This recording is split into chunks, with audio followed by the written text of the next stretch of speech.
Hey everyone, and welcome to the first ever episode of Behind the Boots. Welcome to episode 2 of Behind the Boots podcast. Episode 3. Crazy, right? We are evolving, as you can see. We have desks now. More professional. We have ambiance. Welcome back to episode 4 now. That's right, the big 4. The big 4. We're almost halfway to double digits. Episode 5 of Behind the Boots podcast. The support you that's like it's spring. It is warmer outside. So I still have 2 years. I also.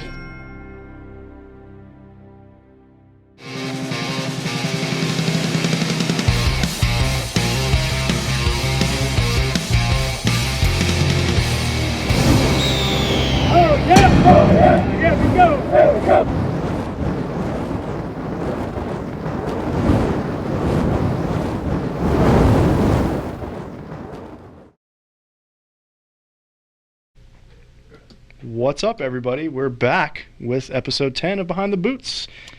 I'm Bobby. I'm John. John, how are you? I'm good. Yeah? I'm good. How's your week going? You know. No, you don't know. I don't because know. you asked. It's just a week.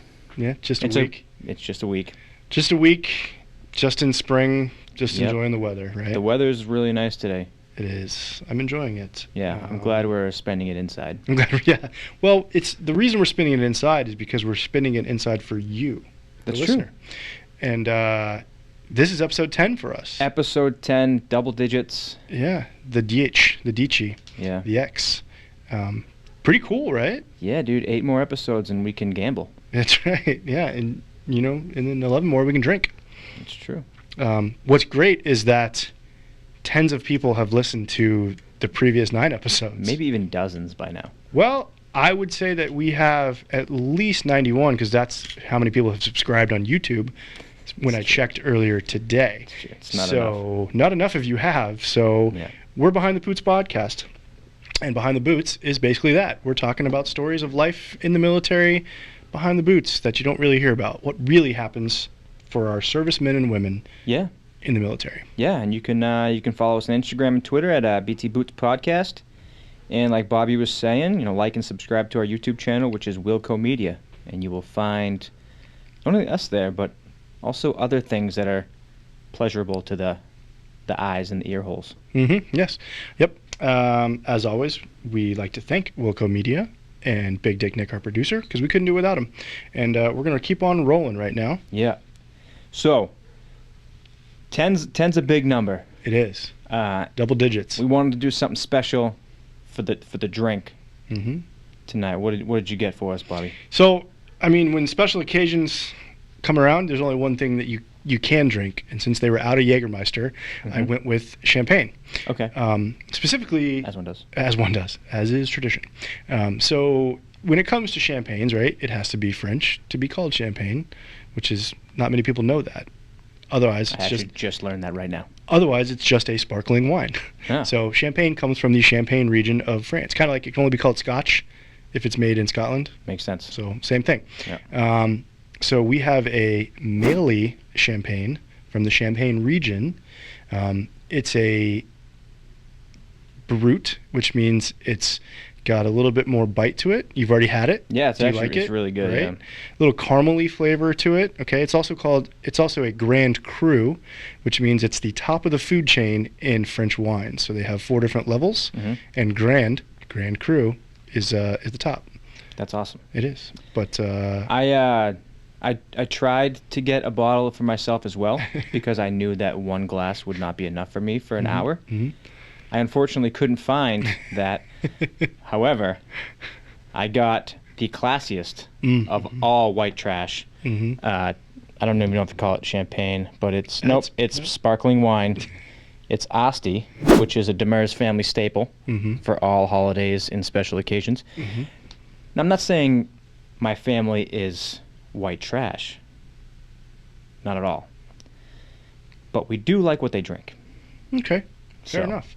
Well, you would say that comes from would be pulled from the Demers family winery, like the Demers family wine vault. Yes. Dusted off for most occasions, like Tuesdays or pretty much any day that there's more than 5 of us gathered together. Yeah, it was funny when you told me, like, did you get 2 bottles? And I was like, why? I'll just fill it. He's like, well, I want my own on my table so I can continue to drink. Not because we're alcoholics, because we're showcasing products. It's called efficiency as well. Yeah. Yeah. And the reason we drink on the podcast is not because we're alcoholics, but it's because all good stories in the military typically either start with drinking, involve drinking, or you need to drink after the story. And that's true. That's what we do. And I think the latter would be for the first segment that I have, because you're not allowed to drink in boot camp.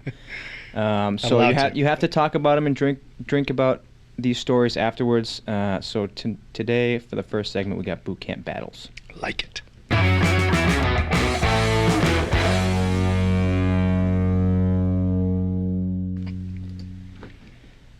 Story number 1.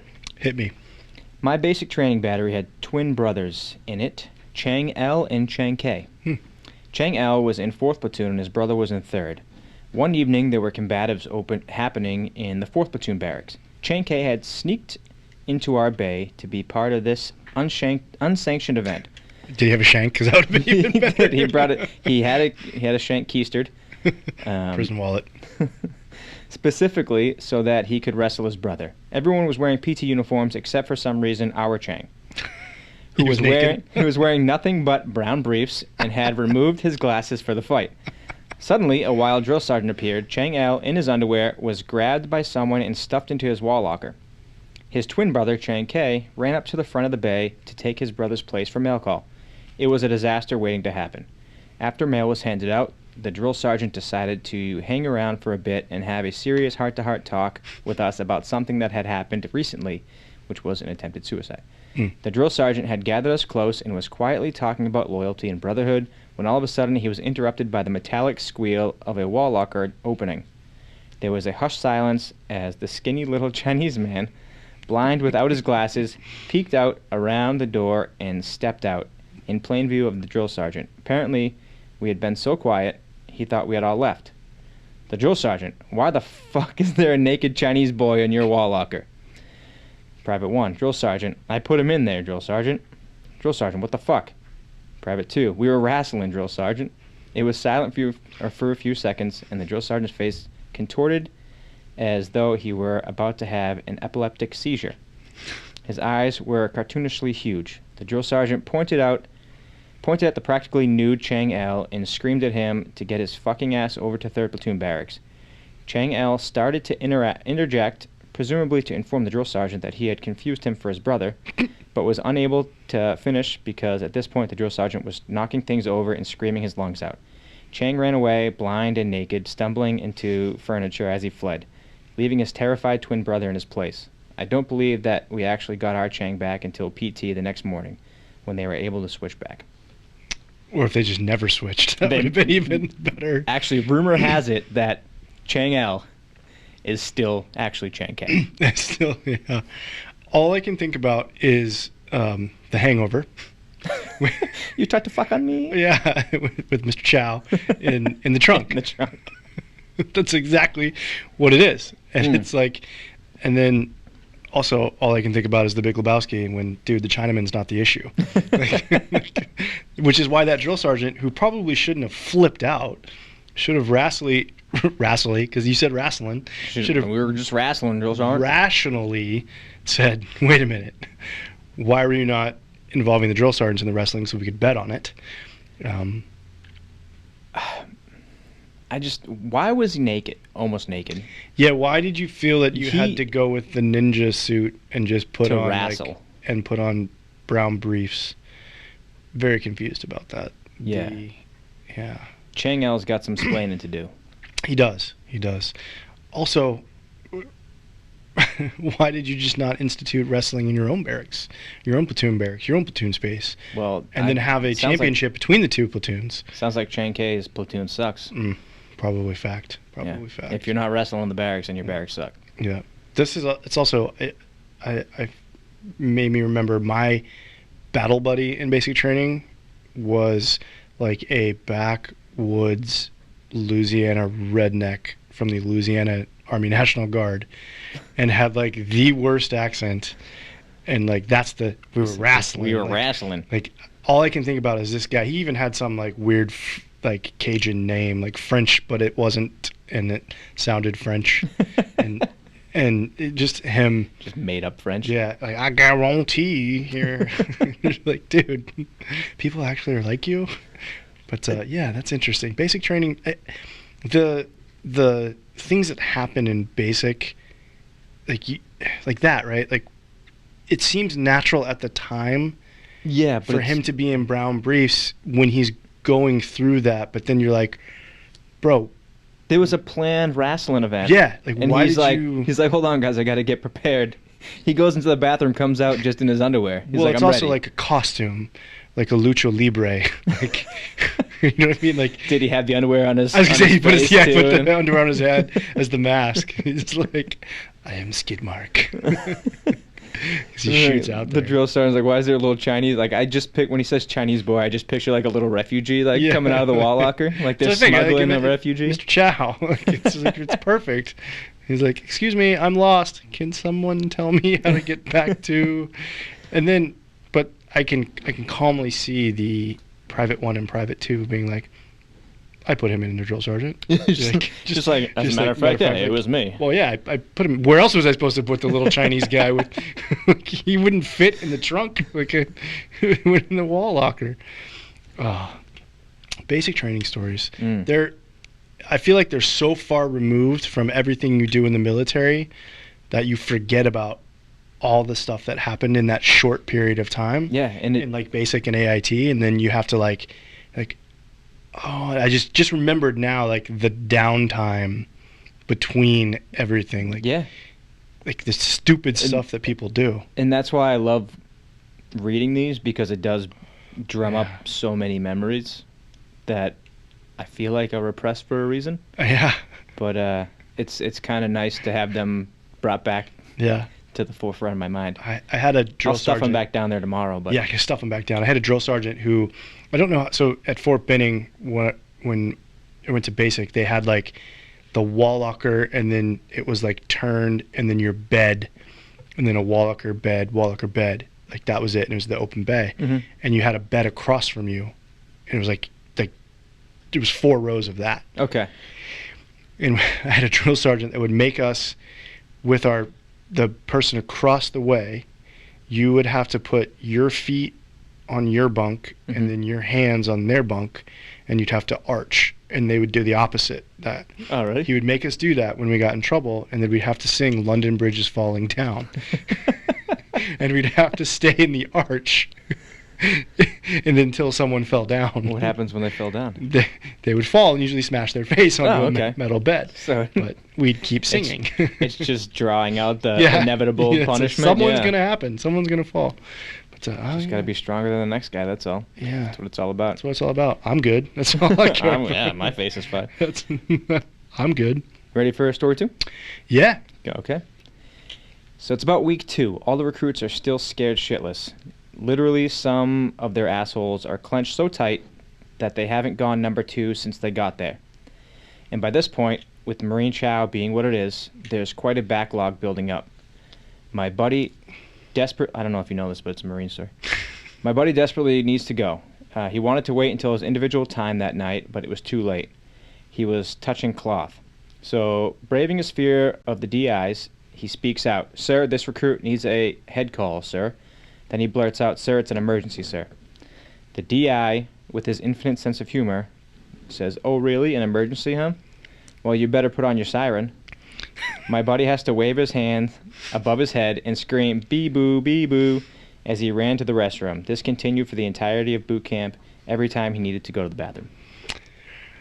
Well, again, I think that's... I don't think it can never be understated, the cleverness of Marine Corps drill instructors. Just showcased by Full Metal Jacket, right? Yep. Like I feel like every Marine Corps drill instructor is trying to live up to the gunny in that, and they have to such a high standard. Yeah, he's like, the bar is so high. They're like, fuck, what can I think of? Like, here we go, right? And it goes back to that, like, just the Like, I think everything that we've had when we talked about basic training stories that we've read on here from the Marine Corps ones, it always has like a smart ass Marine Corps drill instructor. Like, just, well, this is what you're gonna do now. Remember we talked about how they had the book and they're like, oh, you got a poo, right. Do you? Yeah, I bet you do. An emergency, huh? I'll show you. And so I think that's like that's the case. I also feel like you can correct me if I'm wrong, Marines, if you want to listen, if you're listening and want to type in. But I'm pretty sure Marine can be drill instructors. I keep wanting to say drill sergeant, but I know they're not. They're drill instructors. That they can be a drill instructor as an E5.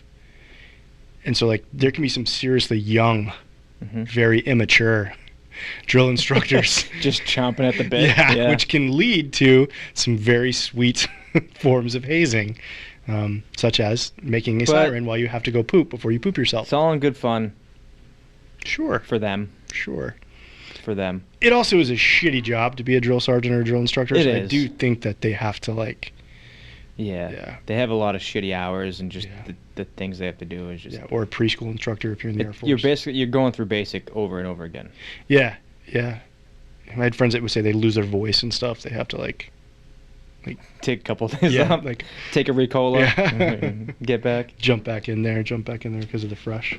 But yeah, that was boot camp battles. It's good. It's always nice to remember some of the. I keep remembering more and more basic stories now every time we talk about that. Some of the funniness and some of the shittiness that happened. Yeah, and it is funny too because once you progress in your military career, when you hear the young privates talking about their basic training stories, because that's really all they have, you're just like, oh, fucking telling war stories over there. Yeah. But there actually is some like a lot of funny, just weird shit that goes on in basic training that are definitely storytelling worth. Yeah, especially I think too, like as they get further into basic, when you start doing like FTXs and stuff, where like there's sleep deprivation involved and just definitely for our tens of listeners, any of you that were drill instructors and or drill sergeants or preschool instructors for us Air Force types, if you could. What is the Navy? Babysitters? Yeah, probably like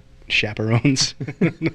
Swim instructors? I don't know. Yeah, dusty dogs listening. I know you are. So if you can tell us what Navy drill people are called. Just their first name. Yeah, drill sailors. Yeah, this is Tom. What's up, Hank? Yeah. So if you guys have great stories, please send them in. We want to hear some firsthand accounts those stories from our listeners that we can add into these segments. So I was actually out of town recently. I went back to the best coast where I'm from, and careful what you say. I know.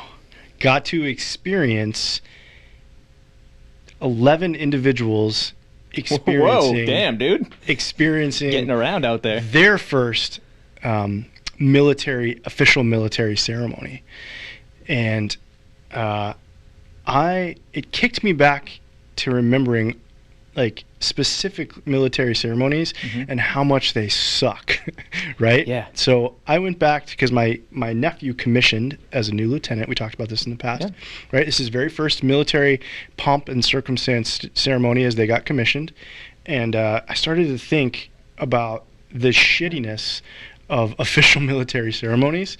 And then I recalled there's one ceremony that tops all military ceremonies as shitty, and that's the change of command ceremony, right? No one thinks about it, but then at the moment you say change of command, everyone that's not actually in the change of command is like, even the people who are in the change of command. Yeah.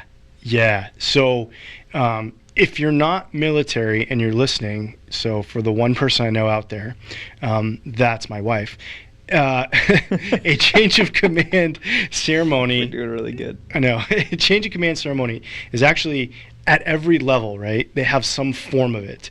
So it's when officers relieve command of their command and then hand it over to their platoon sergeant, their first sergeant, their sergeant major for a moment before that sergeant major has to hand it over to the incoming commander. Right. And I know this is for like ships, this is for or companies. We don't really do it at the platoon level because lieutenants are like, yeah, get the fuck out of here. But like companies, battalions, brigades, divisions, corps, it all happens, right? And the higher you get, the more people have to speak. And have to attend, right? Because you have to have all your troops there to listen to this because they need to see who's coming in. And I get it. There's ceremony that goes into the, there's prestige and history about certain, you need to see the commander out there. It goes back, they always go back to, it goes back to Roman times when they would troop the line and they would look at the troops and okay, got it. However, the number one reason to me that it sucks is because depending on the level of change of command, you have to be there 30 minutes early, right? So it's simple, right? Let's say this. Be there 15 minutes before that 30 minutes. Well, that's what I was saying. So if let's just do the breakdown here. So if it's a company change of command and it's only affecting your company, the company first sergeant says all participants will be there 30 minutes prior. So then your platoon sergeant says, all right, assholes, you'll be there 30 minutes prior to the 30 minutes prior. And that's at the first level, the company level. So now as we go up to the battalion level, the battalion sergeant major says, you must be at the command 30 minutes prior. First sergeant, 30 minutes prior. Platoon sergeant, 30 minutes prior. So now you're an hour and a half early. Yeah. So you get there and you can see this. They're not even started their rehearsals yet. Correct. I was fortunate enough to do a division change of command ceremony when I was in the 10th Mountain, and we were there 3 hours early. Of course. For the rehearsals. Of course. Then we had to wait to do the actual change of command ceremony, and then we were dismissed and had to march back. So the whole process took about 7 hours, and they're absolutely horrible. So you stand in 3 positions the entire time. What are the positions? They are missionary? Number 1, at ease. Okay. Number 2, parade rest. And number 3, attention. Yeah. Right? And what made it horrible for the 10th Mountain is we were unofficially known as the bayonet division. So we had fixed bayonets on our M4s at slung arms. So people passing out in these ceremonies were now falling with bayonets affixed to their M4s slung over their shoulders. That sounds safe. What could go wrong? Nothing. Right? Yeah, amazing. So I went to the intrawebs again, right? And our wonderful friends at Reddit and said, what are the worst change of command ceremonies? There's a lot. Is there? Good. There's a lot, let me tell you. So some of these, they're actually, a lot of them are very, very funny. And a lot of them specifically revolve around the cav, right? So cavalry is its own little entity in the United States Army. And, it really is. And as a son of a air cav pilot and the brother of a cav officer, I'm well versed with their intricacies. So a lot of these said cav, and this is pretty funny. The first one I read was, departing Commander Cav wanted to ride a horse because, cav. Of course. And that horse got an erection as he was giving a speech. That must have been a good-ass speech. Yeah. And one of the comments was, most cav thing I've read all week. That horse like, fuck yeah, keep talking. I mean, and then this comment is the best, though. This comment, the guy says, I mean, don't we all during change of command ceremonies, right, guys? That's why people pass out, right? Because they get erections and all the blood goes to their dick. That's a fact. It's just funny. And it says, there's just so many, and some of these were good.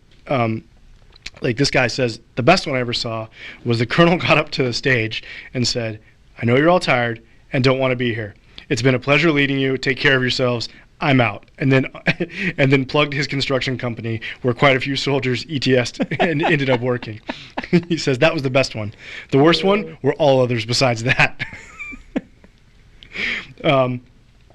So this is a good one too. He's like, the worst one, the one where we got bussed out to it, but then weren't allowed to get bussed back.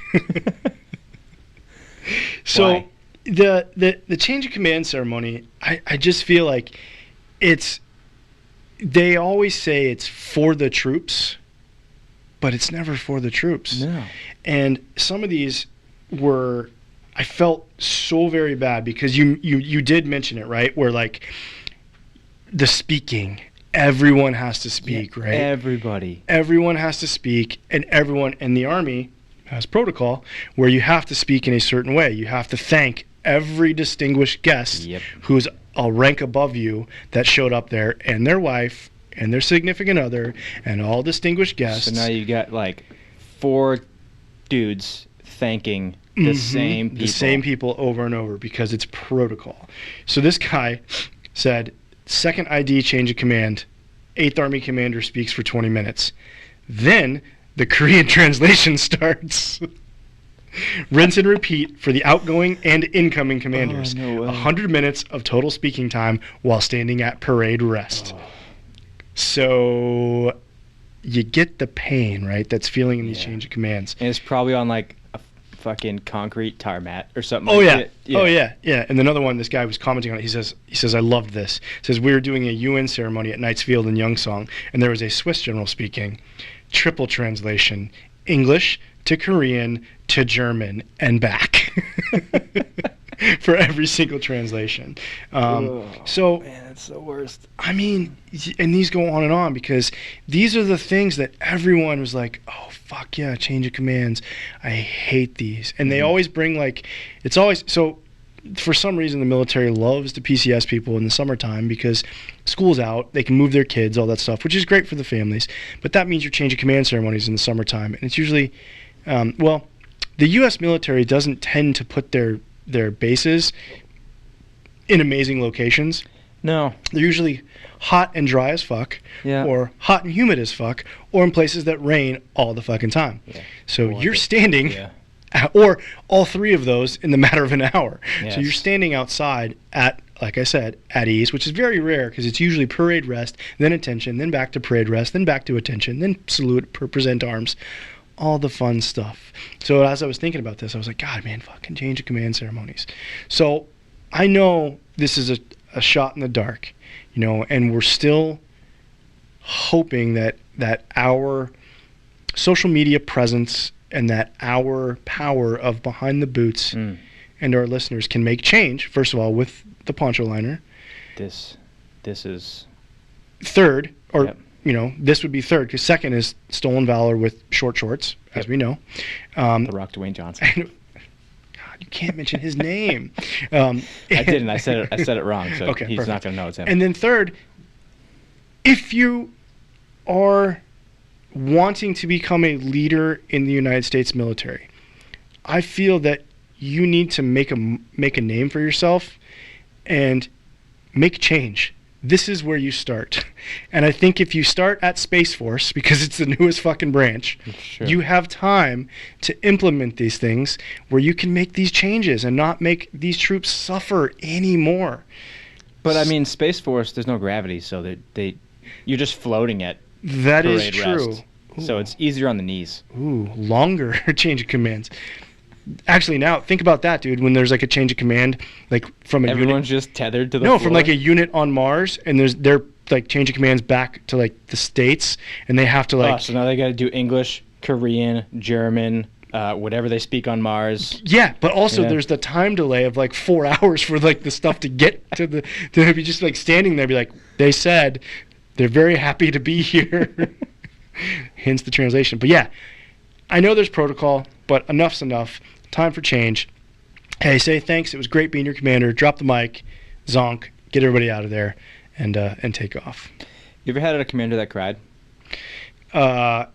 Tears of joy as they were leaving certain places, but I don't have a commander that cried. Oh God, I had a commander that cried, who was the biggest piece of shit. He got promoted while we were overseas to major. And as soon as that happened, major asshole. Yeah, he was fucking useless. Yeah.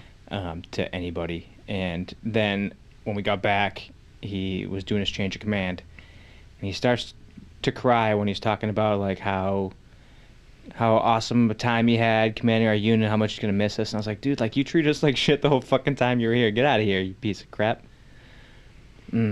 Really I wanna did have see a his commander name. one time. He didn't cry, but he told us like his backstory, and no one knew it. We'd all assumed it. But he had a really thick Irish accent, and his last name was very Irish.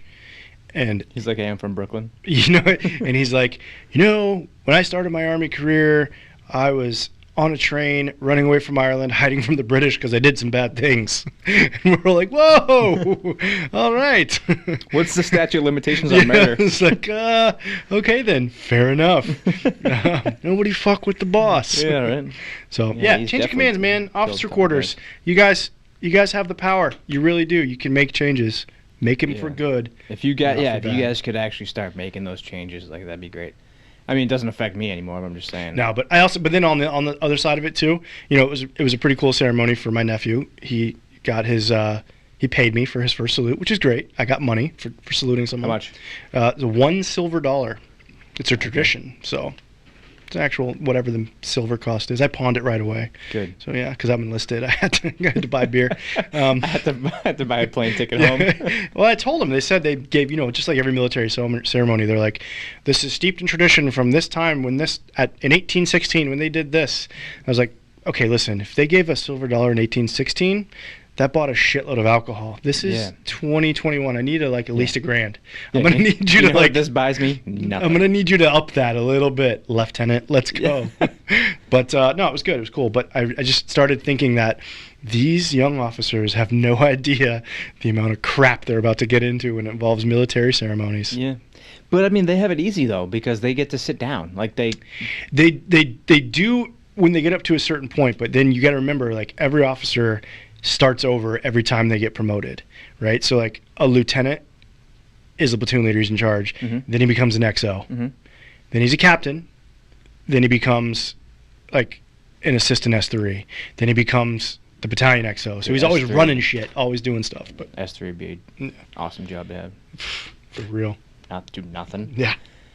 So this isn't really a segment, but I think it kind of goes well because you're talking about traditions here. And this is a little story about how traditions are born in the military. Forged in fire. Yeah. So it's probably not true, but it's funny anyways. So a new camp commander was appointed, and while inspecting the place, he saw two soldiers guarding a bench. He went over there and asked them why they guard it. We don't know. The last commander told us to do so, so we did. It's some sort of regimental tradition. He searched for the last commander's phone number and called him to ask him why he would want guards on this particular bench. I don't know. The previous commander had guards, and I kept the tradition.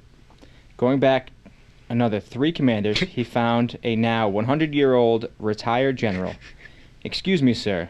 I'm the new CO of your camp you commanded 60 years ago. I found 2 men assigned to guard a bench. Could you please tell me more about the bench? He goes, what? Is the paint still wet? So I just thought that's exactly how Correct. traditions are formed in the military. Yeah. Yeah, they're Just blindly following whatever. I was told to do this. All right, cool. Yeah, that has nothing to do with anything I'm about to talk about. I just thought it was a little funny. It's true, but it's a fact. It's centered into the traditions. It's good though. Yeah, just a whole mess of nonsense Mm-hmm. and foolishness. That is the military in a nutshell.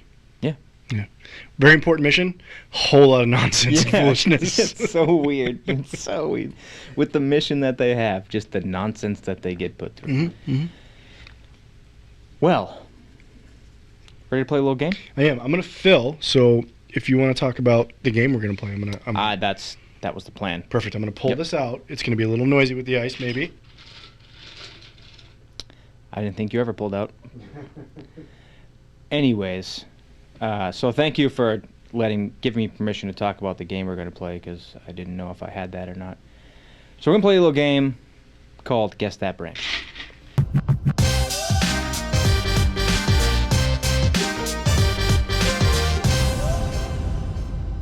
Good? Okay.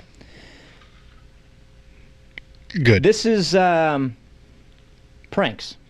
Okay. Pranks are something in the military that I think is probably a little different from what you would think a normal prank would be. What's your definition of a normal prank? I don't know. Would this be like what a dad pulls on his kids? Maybe. Would it be like a Ashton Kutcher Yeah, punked?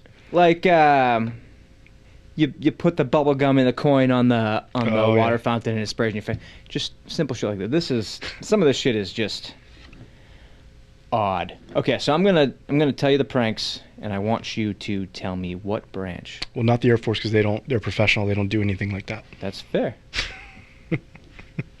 Game's over. All right. Saw a guy piss on a styrofoam plate, put it in the freezer, freeze the piss, and then slide the disc of frozen piss under another dude's door. Hilarity ensued. Marine Corps. Fucking yep. Wow, that was quick. Is there like a mirror behind me? Nope. I would think if anyone's gonna handle piss, it's gonna be the Marines. Exactly. Fair That's enough. actually that's a very good funny prank. I'm gonna have to remember that. Yeah. So now if I ever see a puddle of liquid nearby, man, it's probably piss. That also, It's probably from Bobby. for one thing, dude, that's a Marine because I know no other branch would put liquid pee in their own freezer. You ever put an ice tray in there? There's always some spillage. There is, yeah. It's never clean. Okay. We had someone get drunk and left his barracks room door open. A couple of guys went and shaved off an eyebrow. Monday morning, the first sergeant made him shave off the other one to make it uniform. This one should be easy. Army. Yeah. Everything's got to be uniform. Yep. Uniformity. But the Marines, you use words barracks. They use words barracks like that too. Yeah. But they also they're super uniformed. The difference is, if it was the Marine Corps, the first sergeant would make everyone in the platoon shave off their eyebrows, so they're all uniformed. Yeah. We all have to look the same, Marine. Yep, that's true. So. That's actually a fucking very good point. The way you reason with in your head about these so quickly it's a little annoying. Lifetime of useless It's a little knowledge. annoying because I'm trying to stump you, but also it's pretty fucking amazing. Had a first sergeant that no one liked or respected while stationed in Panama. The local military paper, which was called the Tropic Times, had a classified section. Somehow the locals would get a hold of the paper before it was distributed to the bases. I put an ad in there that read something close to needed, made, English not required. I work nights, please call after 1 a.m. We'll pay top dollar, and then gave them the first sergeant's number.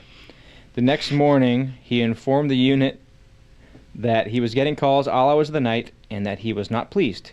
In the next issue, his home, office, and pager numbers were listed in at least 15 different ads. That is an Army. That is 100% Army. I have seen this in action.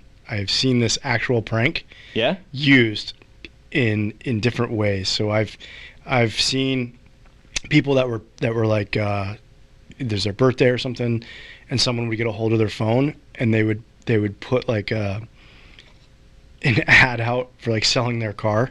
And it'd be like 2015 BMW must sell, divorce, $3,000, call this Just number. like a super good deal. Yeah, and they would continue getting calls. I would also I've seen people had an ad taken out selling can't live with the kids, need to a good home for a kangaroo. I thought it was an ad to give away their kids. No.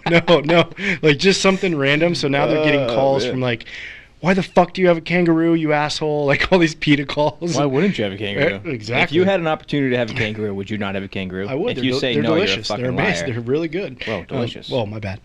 They are though. In Australia, they're very good. Okay. It's like a deer. Anyway, but yeah. So I've seen this happen before, and it is pretty funny. I think the more modern day, back before everyone had locks on their cell phone. Do you remember people getting on people's social medias and posting something? Yeah. It's the same thing. It's it's a very time-honored tradition in the Army, for sure. Definitely Army. 100% correct. Next one. Usually in maintenance, people's last day before they PCS or separate, they get duct taped and have something horrible done to them. One guy got duct taped and had all kinds of nastiness, talking 3-day-old mayo left in the sun, smeared all over him and his uniform, and ended up in a huge mud puddle. The guy didn't complain or squirm, which we thought was kind of weird, until he started peeling off everyone else's BDU tops and handing them back to them. So, joke's on them. Joke's on them. They thought they were getting this dude because he was PCSing or separating, whatever, and he saw it coming and was like, not today. Okay, so I'm going to retract my previous statement, and I'm going to say this is the United States Air Force. That is true. I thought I was going to get you with that one from your initial statement. And I will say this is the United States Air Force because this is not only a maintenance tradition. I had this happen to me when I, on multiple occasions. It is an Air Force thing. Did you ever think that people just didn't like you? It's probably just like, it was just like a normal Tuesday. I was going to work and everyone's like fucking throwing shit at me. This happens in the rescue community. This happens quite a bit when it's in the rescue community in the Air Force, green feet are a big thing because during the Vietnam War, their call sign was Jolly Green. Mm-hmm. So the Jolly Green Giants for the helicopters that flew in to get rescue. They compensating for something? No, they were compensating because they got shot the fuck up all the time. So their mascot is like the green giant from like the vegetable, like the Jolly Green. Yeah. And so they would duct tape you and paint your feet green, and then they would take your feet and like put them on the ceiling tiles from the squadron, and they'd sign your name, they put them up in there. But they also do it if you get promoted, if you get, whatever it may be. So I had that happen to me twice. So they just like painting people's feet green. Yeah, it's fucking weird. Yeah. I had it happen when I got notified I made E6 while we were deployed with an RQS in Afghanistan. And then when I PCS'd from Okinawa with the RQSs, I got fucking same thing happened. Yeah. It's miserable because luckily in Afghanistan they didn't have access to disgusting old condiments, but they did in Okinawa. Just discussing old condoms. Yeah, which is fine. Yeah, which is fine. Yeah, but condiments, gross. I'm allergic to milk, or I grew up allergic to milk, and I hate milk. So I said, listen, as I'm being taped, I was like, just no milk. Like, that's it. And I'm telling you, I said, this will happen, you will do this, and I will eventually get out. And then I will fucking murder every single one of you. I got nothing to fucking lose, guys. I'm getting on a plane tomorrow no matter what. If you want to end up in the ocean, that's fine. But yeah, dude, that's an Air Force thing. And it's weird, right? That is weird. It's like duct tape. It's like, boom, Air Force, boom. That is weird. Yeah. So I guess the Air Force does mess around every now and then. Yeah. And we just call that bonding. It's just dudes being dudes. Just dudes being guys. Yeah. All right, next one. We had a guy who was talking about freshly shaving his genitals. Navy. Well, some of the other guys. No, that was it. Yeah, it wasn't a prank at all. He just was very proud about his freshly shaved ball sack. I'm going to continue. Go ahead. Yeah, okay. Sorry, I was sorry. I mean, that's a fair jump, but I'm going to continue reading it. Still quite some words to read. Go ahead. All right. Well, some of the other guys suggested that he put on this stuff called Tiger Bomb. Love it. Which I don't know if you guys know what Tiger Bomb is. If you know what Icy Hot is, times 10. Tiger Bomb is probably times 100. So you get Icy Hot in like a big tube. You get Tiger Bomb in and then you can get Tiger Bomb Extreme, which comes in like small thing. Yeah, like they have Tiger Bomb Extreme, which is even extreme. Is it just like acid? It's just like liquid lava. Yeah. Okay. Anyways, well, about this time in the company, there is talk about how great feeling Gold Bond foot powder feels in your giblets, which I think we touched on. We did. Previous episode, yeah. With Last, care packages, right? Yeah. Yes. Gold Bond on the ball sack is amazing. And I will warn people, if you've never done that, start with gold. Gold bottle first, then blue bottle. Yes. Always go gold first. Yeah, never go green. If you go straight to the blue, I mean, you wouldn't just never drive a car and then jump in and drive a rally car. Yeah. Because that's what it's like. Nope. For your nuts. Yeah. And your balls can't drive. Yep. That doesn't make any sense. Doesn't. So this young guy with his freshly shaved goods thinks it's a great idea. Still saying Navy. He does like any other young tough guy would do and puts a ton of this tiger balm on his twig and berries. Well, the burning sensation starts to kick in, his eyes get huge, and starts running around cussing, rubbing at his junk. So some guy tells him to go take a hot shower and it will all come off. That doesn't come off. It doesn't. Next thing we hear is him screaming like he just dropped the soap in a prison shower. He learned the hard way that hot water just amplifies the burning. All right, so I want to guess Navy. Mm-hmm. However, with the rest of the story, as they would say, and that's the rest of the story, that's Marine Corps. That is Marine Corps, yes. Yeah. 100% correct. I have to say that's Marine Corps. Now, if you did just say this guy shaved his balls, was really proud about it, it was just showing people his balls. Yeah. Maybe. I'm going to say submarine service. However, you continued with a group of guys in front of a group of guys, then instituted the tiger balm on the freshly shorn twig and berries, and then they told him to jump in the shower, probably knowing it was going to fuck him up even worse. 100% Marine Corps. You are 100% correct. You ever had icy hot or anything like that on your ball sack? It is excruciating. I have not, luckily. Yeah. But I did do the blue foot powder, and the first time you do that, it's like... Yeah, but it's like a cooling type of thing. It is. For a moment, for I guess the first 27 seconds, it's euphoric. Yeah. And then all of a sudden... That's a good word for it, yeah. It changes, and it stops. And then it goes from euphoric to, medieval torture. That's how it gets you. And then back to euphoric. Yeah. So obviously you continue to do it. So it's worth it. It's 100% worth it. I like all of those things. Yeah. You're like, it's highs and lows. Yeah. You're riding the roller coaster. I love the roller coaster ride. Yeah. Yeah, the icy hot in the balls thing, it was like... I had just made varsity lacrosse in high school, and it was like... Lax, bro. It was their version of an initiation, which I think only 3 of us did. So now I ask you, did they like you? Going back to what you said to... They probably just were like, yeah, we hate these 3 guys, cool. And we're going to tell them it's tradition to put ice on their balls. Joke's on them, I guess, because I'm here now. Next one. Someone kept stealing my butter. So I scooped up the middle of it and put a little nugget of poop in it and put it back in the fridge. I checked it a few days later, and there was some missing with a small smear of poo showing. This is very tough. Talk about putting the butt in butter, am I right? Am I right? Guys, no? All right, I'm going to head out. I want to say that... Oh, man, I have to think hard. But this is Navy. Yeah, God. How are you so good at this? Is it Yeah, Navy? that's fucking Navy, Navy, my God. Okay. So my deduction... I'm like Sherlock Holmes when it comes to this. Because it was something with the butt? No. You're like Navy?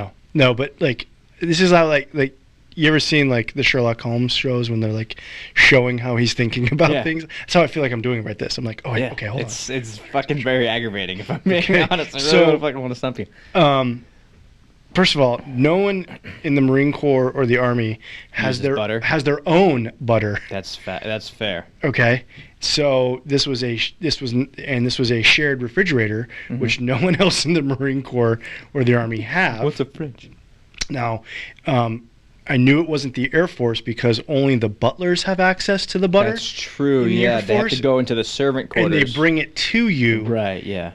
At a nice temperature where it spreads evenly on your English muffin for tea at 10, so it's perfect. So I knew... After you wake up at night. Yeah, I knew that this was the Navy. Now, that's an ingenious fuck you. Yeah. But again, you're handling your own poo. Gloves. Okay, so that's... Now, I know you say this all the time about me, or my deductive reasoning and my how I think about these things. Now I thought about that. How does one collect his own poo in order to do this? Was it letting it drop directly into the toilet, then scooping it out, and then forming it to put it in the butter? Yeah. Was it catching it? This is what I would do, is first of all, I would catch it in a Ziploc bag and then freeze it in the Ziploc bag, so therefore I could cut it evenly Christ. like a log of like cookie dough ice cream to make rounds. Yep, you just fucked up cookie dough ice cream for me. Thanks, bud. Anyway, but that's how I would do it. And then I would insert it into the butter at this point. So I'm just curious how this individual did. But good for him. So Hey, also... listen, I'll put up with a lot of stuff. I'm not going to put up with someone taking my butter. And again, it might have been a thing of Kerry Gold butter. It might have been Irish import. Are you asking if he spooned it out of his butt? Is that what you're asking? Okay, so my thought process on where it comes from and producer Nick's thought process of where it comes from, a little different, how he gets it. Again, Ziploc baggie, you guys. 1 gallon bag, freezer, freeze it, okay? Boom. Carve it up, put it in there. Oh, he wants to know if you cut the log out with the spoon. Oh, okay. Yeah. Could have done that. I usually cut stuff with a knife. Or fork. Spork? Yeah. Yeah, so I read this story and then Stopped using butter.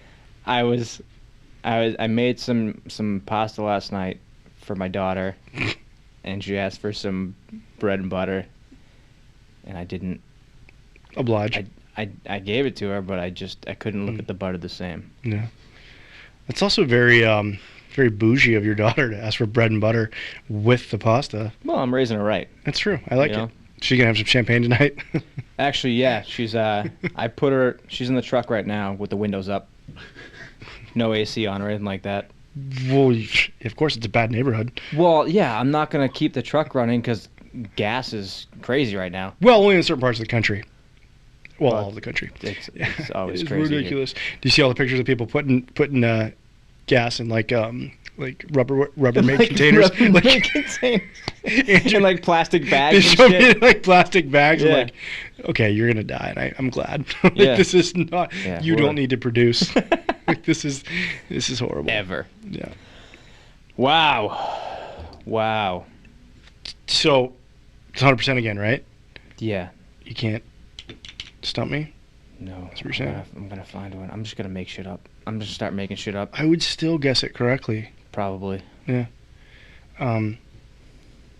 If you think you can stump me out there in listener land, Send it to me. send in a guess the branch. But great. It's all the branches are so different that it just seems the stereotypes are there for a reason, Yeah. right? It's legit. Not all of them. Well, We don't think everyone in the Navy's gay. this is true. They're all happy, but Just ones that live in Dover. yeah. Silly sailors. No, we love all our branches. We do. I knew it wasn't Coast Guard because they can't afford butter, so they just It's not in the budget. It's not in the budget for they get just biscuits but no butter. Oh, So man. I knew it wasn't happening for them, but that's great. Hey man, listen, I love those segments. I love breaking a mental sweat and thinking about the deductive reasoning of how I do it there. You handle it well, though. I do. I have to think about it. I was glad I didn't go with my final answer of Navy for that one question, although you could see how I could be driven that Yeah, no, direction. yeah. Just the first line was a guy who was talking about his freshly shaved genitals, and you're like, oh. Well, and fleshly. Yeah. Fleshy. Fleshy. Shit. Freshy, fleshly? Yeah, I don't know. Is that a word? Can we make up words? We were talking about this earlier. Webster. Listen, fantastic job, John. You'll stump me one day. It's inevitable. Don't say that because it's just. It's a lot of pressure for you. No, because now I just feel like you're my dad and you're like teaching me a lesson. One day you'll get it, son. No, fuck you. I'm gonna get you. Read. Okay, we're gonna do mail call now. I was trying to get to it. Mail call.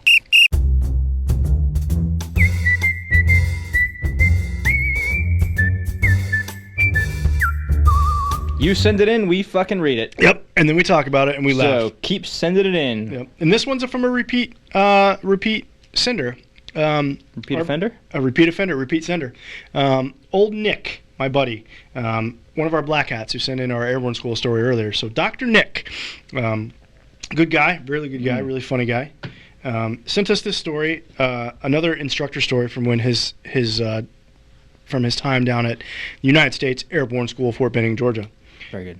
So he says, we had a student in Airborne School who we nicknamed Band-Aids. Reason being is that he had Band-Aids on both sides of his neck. We let this go for a couple of days, just poking at him. When I asked him why he had Band-Aids on, he said, riser burn from training. After I told him that a tiny Band-Aid wouldn't cover that he had to take them off, he begged me not to. He had these on his neck to cover up the tattoos of his 2 baby mamas because he was trying to get with a girl in the class.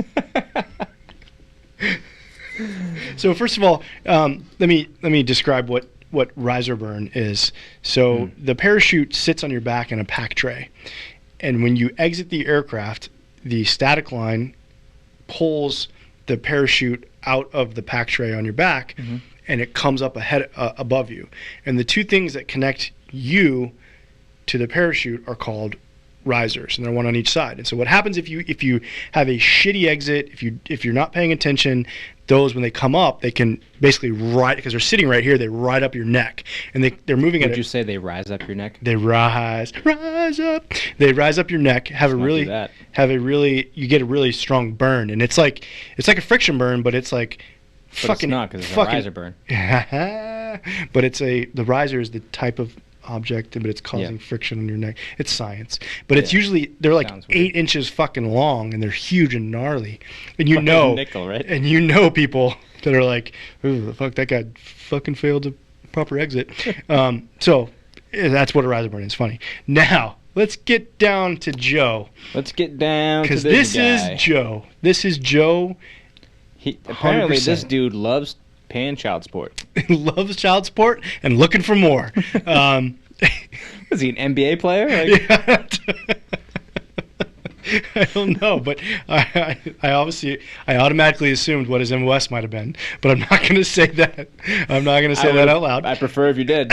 So I'd really like it if you did. But anyway, so this guy has got 2 times baby mamas, right? Has their tattoos named on his neck, which is also a really big commitment. Not even the kids. Nope, not even the kids. The mom. The baby mamas. Why don't you just say it's the kids? Yeah, exactly. I got 2 kids. Okay, what an idiot. which would have probably allowed him to get with said future paratrooper he loves female his kids as well. So much. Yeah.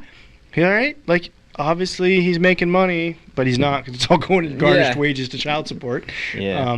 So this is like... He's also in Airborne School, so he's not making a ton of money anyway. No. He's in the military in Airborne School. Like, she knows what he's making. Probably the same rank. Yeah. Because they're probably in between AIT and their first duty assignment. For sure.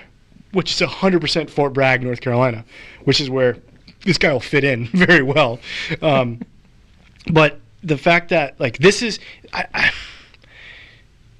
Airborne School is such a unique world, but it's no different than... I mean, because I think Airborne School is probably the only real military school that you have to go to before your first duty assignment, right? So, like, most people graduate basic training, they go to AIT, and they go off to their unit, right? Mm-hmm. But if you're assigned to Fort Bragg, specifically the 18th Airborne Corps, the 82nd, or if you're going to Italy or Alaska or Louisiana, he'd probably fit in Louisiana too. But you have to go to Airborne School. Yeah. And it's the first time that you're actually dealing with the real Army, and there's no drill instructors, drill sergeants, there's none of that shit. You're off at 6 o'clock at night, whatever, and you have all these rules, but like it's where you get to be a big boy or big girl for the first time, and that's where everyone's trying to smash.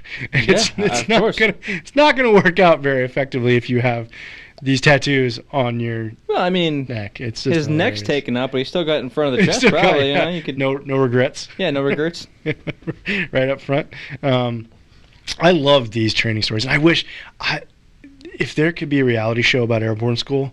Oh my God, the stupid shit that went on there. Because as a proud graduate, and then going back further for Jump Master School and going back to Benning. So Benning is like the mecca of everything combat related for post schools. Yep. So anything that you want to do that you think is a cool guy school, whether it's Ranger, Pathfinder, Sniper, like reconnaissance leader course, like all these jump master, the Army combatives courses, they're all at Benning. And it's just like this weird world. And you see like the clubs on base that are on that part of Benning, and you know all the Airborne School students because they're just like bright-eyed and like looking at the world fresh, and everyone else is just miserable. Just miserable, hates the world. And they're just happy they're TDY for at least 3 weeks, away from their unit, hate my wife.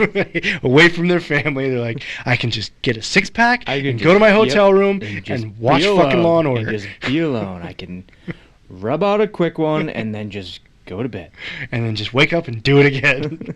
But Dr. Nick, man, thanks for the Airborne School stories. I really appreciate it. They keep them fucking coming, man. They're hilarious. Nick's a funny dude, funny guy.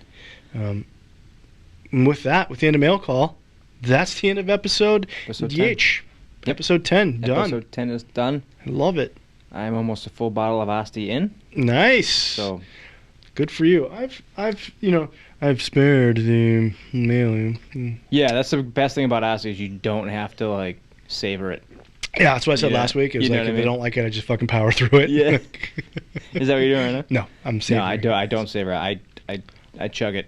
No, it's good. Like a Gatorade for me. It is, and a Gatorade. Yeah. I bought a new. It's interesting, Gatorade. I got hooked on. I know this is off topic, but I got hooked on I think we're past that. I got hooked on an Instagram ad today, and I bought a customized Gatorade bottle. Oh, cool! You'll see it in 2022. I know, with these new Gatorade pods. So you fill up the bottle with water, and then you push the pod on top of it, and it makes the mix go right into it. So it's like no more pouring powder in, and it's just. But it has my name on it, so they still have Gatorade pod. What is this? 1995? Yeah. Well, some of us live in that. We get knocked down, but we get back up again. Ain't never gonna keep me down. Now the song's gonna be stuck in my head all fucking day. Thank you. You're welcome. Well, on that note, we're gonna end episode 10. Thank you, as always, to Big Dick Nick and Wilco Media. Behind the scenes, behind the boots, snickering back there. We can hear you. Yeah. And yeah. Subscribe and like to our YouTube channel, Wilco Media. That's where you find us every Thursday at noon. And anywhere you find podcasts. That's right. Just like us. Apple, Spotify. Yep. All the other ones. Is there other ones? I'm sure there's Google. I'm sure there's Google tons of them, something. right? But, Alibi, quick here. Yep. If you remember back a couple episodes. I don't.